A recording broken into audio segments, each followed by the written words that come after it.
കടക്കാരൻ മരിച്ച ലക്ഷണമാ. ആ ഹലോ ചേട്ടാ. വരുന്നു. ഒരു പാക്കറ്റ് 555. 555 ഇല്ല. അയ്യോ, 555 കാണുമോ? അതും ഇല്ല.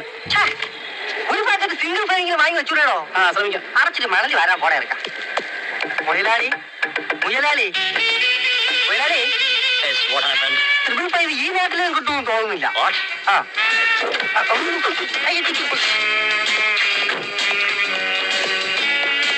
ഒരു സോഫ്റ്റ് ഡ്രിങ്ക്.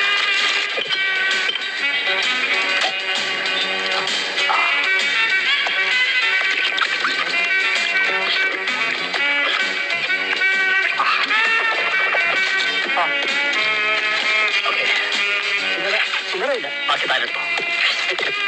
ഇതിന്റെ ബാക്കി പിടിച്ചോ. 100 രൂപ നീ താ.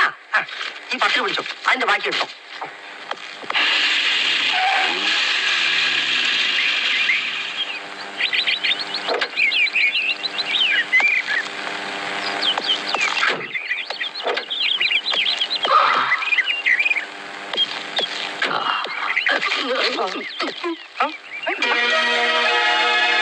Police station.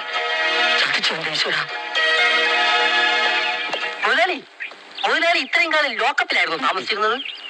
പിന്നെ വാടക വീടെന്ന് പറഞ്ഞതോ? ഓ മനസ്സിലായി. വലിയ വലിയ കള്ളന്മാരൊക്കെ ജയിലിന് തറവാടെന്ന് പറയുന്ന പോലെ മുതലാളി പോലീസ് സ്റ്റേഷന് വാടക വീടെന്ന് പറഞ്ഞായിരിക്കില്ലേ? രാഷ്ട്രീയക്കാരനെ പോലെ ആൾക്കാരെ വഹിക്കാൻ വായി തലയ്ക്കാതെ വണ്ടി കയറിയിടാ. നീ ഒരു ഡ്രൈവറാണ്. ഞാൻ പോയിട്ട് പോന്നേക്കാം. മാസത്തിൽ ഒരിക്കൽ ചെന്ന് ഒപ്പിട്ട് കൊടുക്കണമായിരിക്കും. കള്ളൻ പോയിട്ട് വരട്ടെ.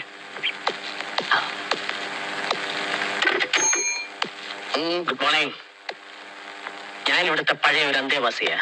ഏതാ സെക്ഷൻ? മോഷണമോ പിടിച്ചോളൂ? അയ്യോ, അന്തേവാസി എന്ന് പറഞ്ഞത് ഈ വീട്ടിൽ മുമ്പ് താമസിച്ചിരുന്ന വാടകക്കാരൻ എന്ന നിലയിലാണ്. ഓ മനസ്സിലായി. ഡ്രൈവർ ഓമനക്കുട്ടൻ. അതെ. ഡ്രൈവർ ഇവിടെ മതിയാക്കി താനെന്താ സർക്കസിൽ ചേർന്നോ? എന്താ സാർ അങ്ങനെ ചോദിച്ചത്? ഞാൻ അഭ്യാസമൊന്നും കാണിച്ചില്ലല്ലോ. ഈ ബഫൂൺ വേഷം കണ്ടിട്ട് ചോദിച്ചതാ. താൻ അഭ്യാസിയാണെന്ന് എനിക്കറിയാം. നിന്നാണ് ഇപ്പൊ മുങ്ങുന്ന അഭ്യാസി. അയ്യോ, ഞാൻ മുങ്ങതല്ല, വിഴുങ്ങാൻ പോയതാ. വിഴുങ്ങാനോ? അതെ, ഹൈദരാബാദിൽ ആസ്മയ്ക്കുള്ള ഒരു മീൻ വിഴുങ്ങാൻ പോയതാ. ആസ്മ മാറണമെങ്കിൽ മീൻ മാത്രം വിഴുങ്ങിയാൽ പോരായിരുന്നു ഓമനക്കുട്ട. 4-5 മാസത്തെ വാടക വീട് വിഴുങ്ങണോ? കുടിശ്ശിക തീർത്ത് ഇവിടെ തന്നെ താമസിക്കാൻ വേണ്ടി വന്നാ. ഓമനക്കുട്ട, താൻ ആദ്യം ആ വീട്ടുടമസ്ഥന്റെ കുടിശ്ശിക മുഴുവൻ തീർത്തുകൊട്. ഇവിടെ താമസിക്കുന്ന കാര്യം ഒരു 5 കൊല്ലം കഴിഞ്ഞിട്ട് ചിന്തിച്ചാൽ മതി. 5 കൊല്ലോ? സർക്കാർ കാര്യമല്ലേ. പുതിയ പോലീസ് സ്റ്റേഷന്റെ പണിയൊക്കെ എപ്പോഴാ തീരുകയെന്നൊന്നും പറയാൻ പറ്റില്ല. എന്താ ഇവിടെ തന്നെ താമസിക്കണമെന്ന് നിർബന്ധമാണോ?